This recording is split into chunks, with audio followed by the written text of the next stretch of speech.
Hello, I am Professor Kino, and welcome to my Office of Cinematic Antiquity. Today I will be continuing my series Second Look Celluloid, where I look at films that I believe were either overlooked or harshly judged at their time of release. Today's film is... While computer-generated visuals keep getting better every year, there is just something about practical effects that feels more inviting. Whether they be in fantasy films like Pan's Labyrinth, science fiction films like Star Wars, or horror films like John Carpenter's The Thing, practical effects just feel, and if done properly, look better. So it is always great to come across a film that understands this and embraces it to the fullest. And that brings us to today's film, The Void. I have known about this film for a while and kept hearing how it was just a beautiful throwback to 80s practical effects-driven horror and how it was wonderful because of it. Being a fan of that type of film myself, I finally got my hands on a copy of The Void and gave it a watch. Here are my thoughts. Premise. After a small-town police officer brings an injured young man to a hospital, both they and the staff working there soon find themselves trapped inside by mysterious cloaked figures. While trying to find a way out, our main characters soon realize that something far more sinister might be lurking inside the hospital with them. Writing. On a surface level, this film is a clear love letter to classic 80s films such as Hellraiser and John Carpenter's The Thing. It is just chock full of small references and homages, from its visuals to its dialogue to its story beats.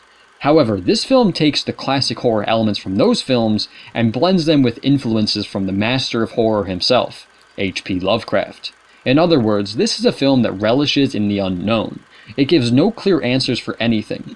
This isn't to say that things don't make sense, just that the film never sits down and says, this is what's happening and why. It gives hints as to what's really going on through visual cues and some cryptic dialogue from its main villain, but the film leaves it up to its audience to connect the dots and figure it out.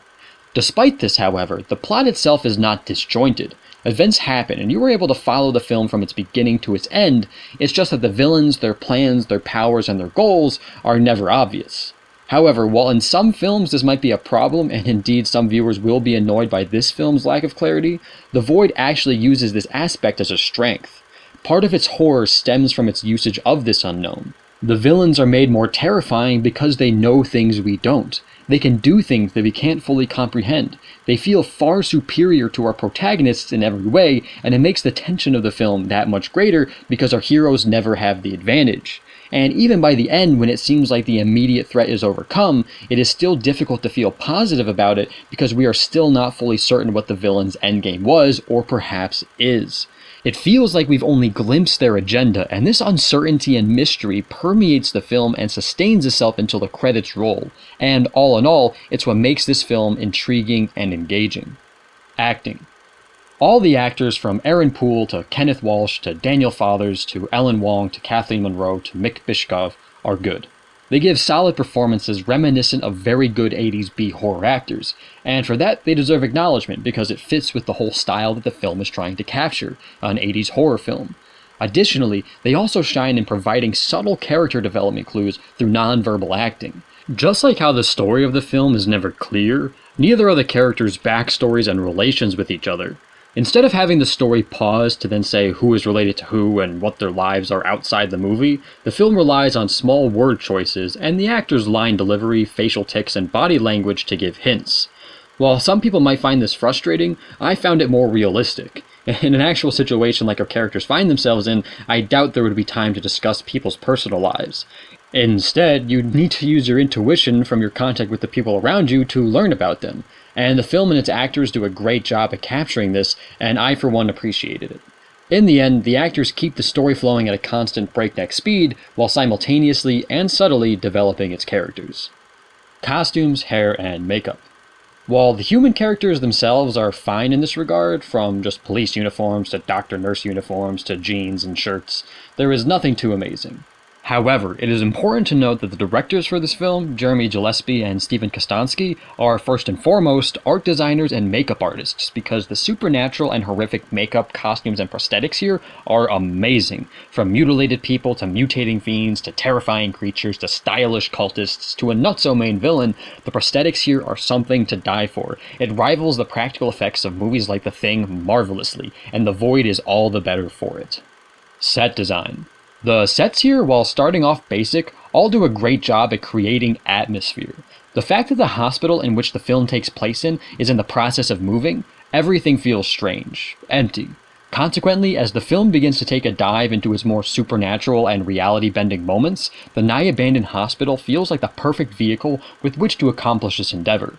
And when the film does go down its whole reality-bending path, it looks even better. Hellish, scary, disturbing, and wonderful. If there is any downside, it would only be that the light that is provided in some scenes is a flashing light bulb or two. Consequently, sometimes the gorgeous atmosphere of the sets is difficult to fully take in. Then again, it does help with the film's intended mysteriousness, so whether it works or not is down to personal preference. Choreography. There is some tense action here. However, while it is tense, it is not too complex. There aren't a lot of motions that really required choreographing. Additionally, some of the action did feel a little choppy when done in combination with a lot of different camera angles and strobing lights. However, the use of various prosthetics on the monsters during these moments was worth seeing.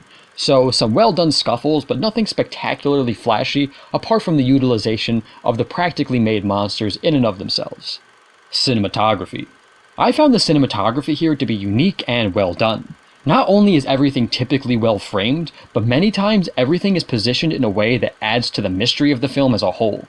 You are able to see everything, and yet not at the same time.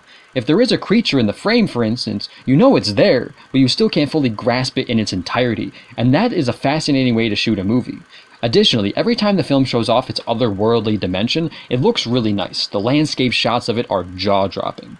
However, one problem that this film runs into is that at times it can become a little difficult to fully tell what is happening.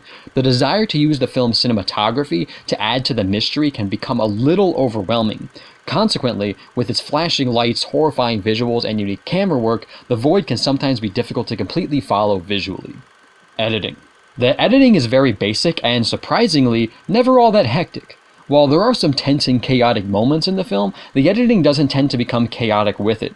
Yes, it might speed up in its cuts when the action picks up, but it isn't by much. The film relies on its cinematography, acting, and effects to help bring its scenes to life. And that is actually quite a nice change of pace, so all in all, the editing is simple but effective. CGI. Most of the effects in this film are done practically, but not all of them. Most notably are some glimpses of an otherworldly dimension that needed to be done with CGI because of what they were inherently, in particular the outlandish landscapes and massive floating pyramids shrouded by fog, were trying to capture. The CGI looks good, and I have nothing really bad to say about it. Music. Very eerie and never overpowering. While the music is not very complicated, it does a stupendous job at enhancing the film's already excellent atmosphere. It sits in the back of each scene and just makes your skin crawl, and then crescendos quickly to build tension right before it decrescendos again back into the creepy recesses of the film. It's almost always present and always helps to enhance what's happening on screen. It's well done.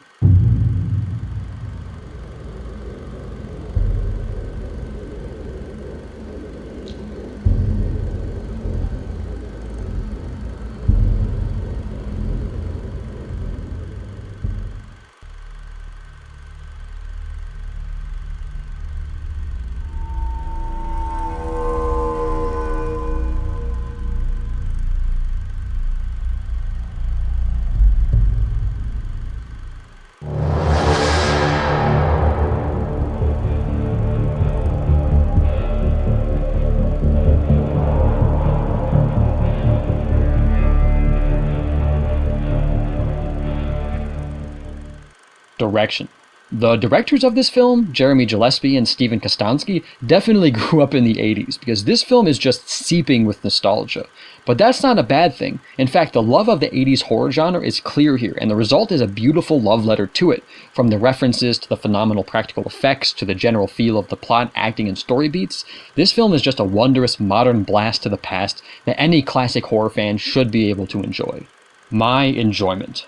I thoroughly loved this movie. From the opening shot, it just grabbed me and took me on an insane, intense, wonderfully gruesome ride. I mean, I love John Carpenter's The Thing, and this was like that film, but with a Lovecraftian twist. While I have not entirely grasped the full concept of the film's plot yet, I've been having fun thinking and speculating about it. And yes, while I do at times wish the plot was made a little more clear, its mysteriousness makes the whole ride unique, and I can't fault the film for that.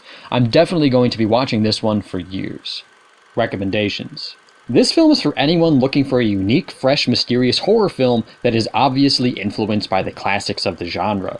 I should mention though that it is graphic, like very graphic, so it's not for the faint of heart. Additionally, if you think you'd be frustrated by the lack of obvious answers, this is also probably not for you. But for anyone else, horror fan, Lovecraft fan, or just a fan of something unique, check this one out. The Void is a heck of a time. Thanks for watching, I hope you liked it. If you did, leave a like. If you want to add anything, feel free to comment. If you want to see more, please subscribe. I'm Professor Kino, and I look forward to our next discussion.